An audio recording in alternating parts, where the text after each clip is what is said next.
kali ini kita bakal ngobrol santai tentang Abdi Daya 2025 yang kemarin telah diselenggarakan di Universitas Muhammadiyah Malang. Dan kerennya tim PPK Ormawa PBSI Untidar ini berhasil menyabet 3 kategori juara di Abdi Daya 2025. Wah, kayaknya kedengarannya banyak sekali ya. Penasaran apa saja kategori yang diraih dan juga siapa sih orang di balik kategori-kategori itu?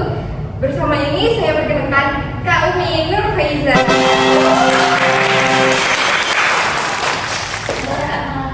Kak Umi, apa kabar? Baik. Oke, anggap saja ini seperti rumah sendiri ya Kak Umi. Walaupun sebenarnya kita itu di kampus tidak tercinta gitu ya. Kak Umi mungkin bisa perkenalan dulu ke teman-teman semuanya biar bisa tahu siapa sih Kak Umi. Ini bebas aja. Bebas aja, mungkin bisa dari prodi, terus jadi tim PPK apa, lalu sub proposalnya, judulnya boleh juga. Oke, halo teman-teman semuanya, perkenalkan aku Umi Nur Faiza.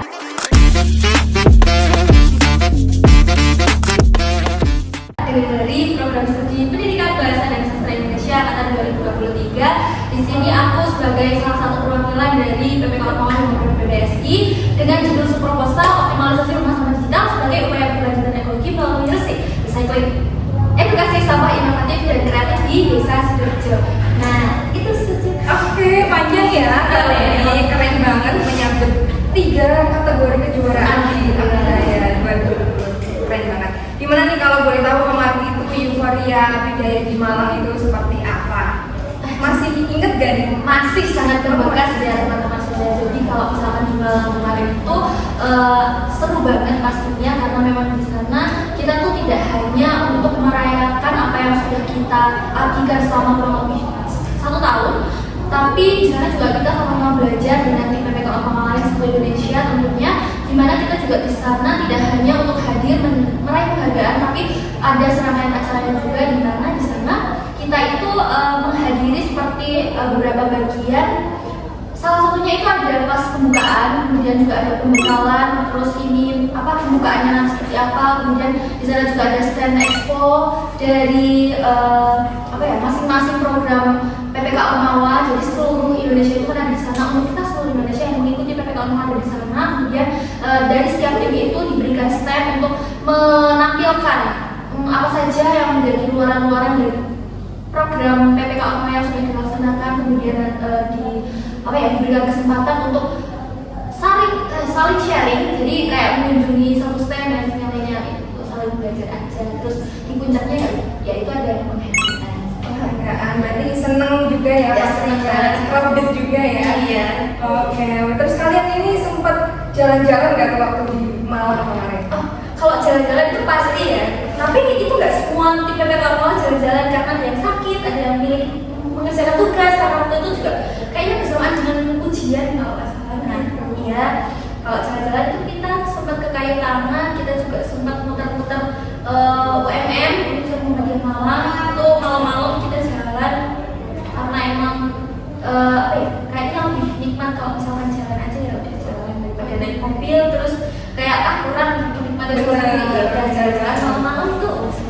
Malam-malam sampai jam berapa tuh kalau boleh tahu? Sampai jam berapa ya waktu itu setelah penerimaan penghargaan aku jalan-jalan sama teman-teman itu sampai jam 1 pagi. Waduh, malam juga ya. Kalian tersesat gak tuh? Kan kalian belum tahu nih Malang itu seperti apa. Enggak. Karena kita punya teknologi Maps. Oh iya betul sekali. Kalau dari tim PBSI itu ada berapa orang sih Kak? Kalau dari tim PBSI yang berangkat akhirnya atau timnya? Tim PPK Ormawa itu ada 15 orang, termasuk di situ juga ada bagiannya ketua sekretaris, terus ada bendahara, kemudian anggota-anggota yang memegang program kerja yang sudah direncanakan seperti itu. Oke, bervariasi banget ya ternyata. Lalu untuk tadi anggotanya itu kan banyak ya Kak Umi. Itu memang nggak semua berangkat ke sana atau gimana? Kalau untuk anggota PPK Ormawa tahun ini Untidar itu sangat-sangat baik ya, karena semua anggota PPK Ormawa itu diberangkatkan untuk Abdi Daya. Sebelumnya saya juga mau mengucapkan selamat untuk Kak Umi dan tim PPK ini. Sebenarnya tuh Kak Umi ini sebagai di tim PPK itu sebagai apa sih kalau kalian tahu?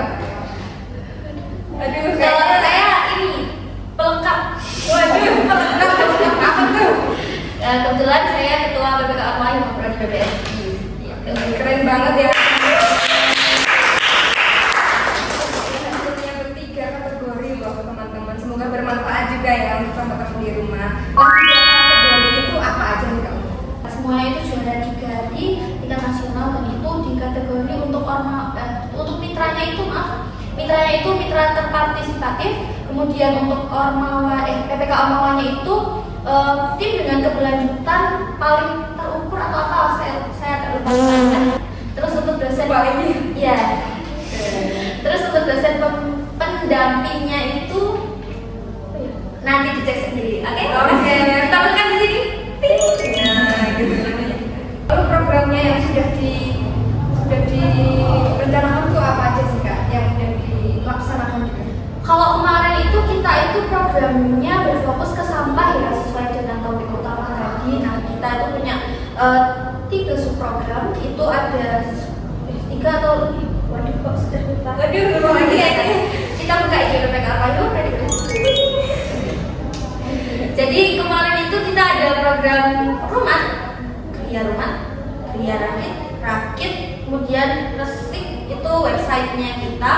Nah di situ setiap subprogram itu ada penanggung jawabnya. Kebetulan salah satu penanggung jawabnya ada di sini, di sana. Oh iya, itu ada anggota juga. Ada anggota saya di sini, ada 2 orang. Itu yang di sana. Itu PJ dari ini, apa ya? Kria Rumah. Ya, PJ dari Kria Rumah. Kria Rumah itu apa sih Kak? Kria Rumah itu adalah fokusnya ke pengelolaan sampah organik. Kalau Kria Rakit itu pengelolaan sampah anorganik. Kalau Rakit dan Rumah itu sosialisasi ke masyarakat tentang bagaimana cara mengelola sampah organik dan anorganik. Baru materinya, berarti Rumah Rakit itu materi. Nah, Kria Rakit itu aksinya. Yes, prakteknya. Ada teori, ada juga aksi ya. Betul sekali. Mantap sekali. Terakhir nih Kak Umi sebagai penutup, ada nggak sih tips and trik supaya bisa lolos Abdidaya 2026 ya berarti ya? Iya.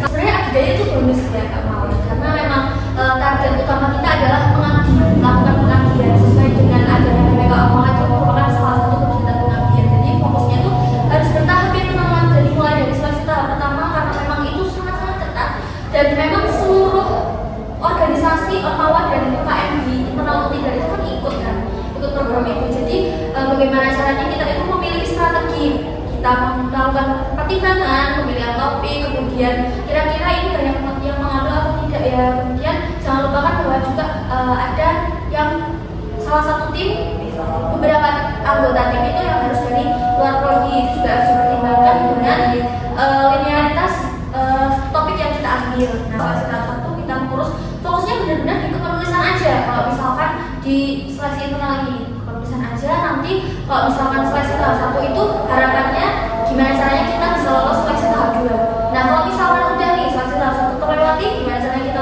lolos seleksi tahap 2, seleksi tahap 2 kita lolos, kita lanjut ke bagaimana caranya kita bisa masuk ke proposal yang diterima oleh kementerian seperti itu.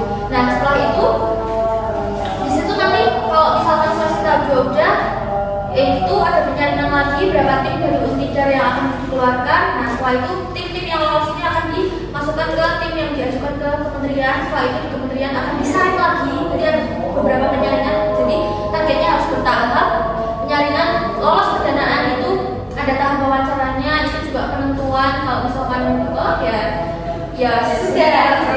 Nah, kemudian barulah saat pelaksanaan program itu kita jujur dari teman-teman PPK Ormawa Program 2025 itu tidak pernah menargetkan Abdidaya sebagai tujuan utama kami, karena memang bagaimana caranya kita tuh benar-benar bisa mengabdi dengan tulus dan juga bisa memberikan manfaat secara real kepada masyarakat, karena memang dari masyarakat itu mengharapkan kontribusi dari mahasiswa seperti itu, bagaimana peranan mahasiswa itu secara real berguna bagi masyarakat, tidak hanya sekedar kata-kata tapi ada aksi nyata seperti itu. Masya Allah, keren banget ya. Berarti tadi intinya tips dan triknya itu fokus pada satu hal dulu, baru nanti lanjut. Jadi yang target itu harus bertahap. Oke, waduh keren banget. Ya, terima kasih teman-teman podcast singkat kali ini. Semoga bermanfaat dan menginspirasi untuk teman-teman yang ada di rumah. Tak terasa kita sudah di sini lebih dari 10 menit kali. Berlalu saatnya kita mengakhiri podcast ini. Oke, itulah podcast kita pada kali ini. Saya Sabrina Malakia pamit undur diri, sampai bertemu di tugas-tugas selanjutnya.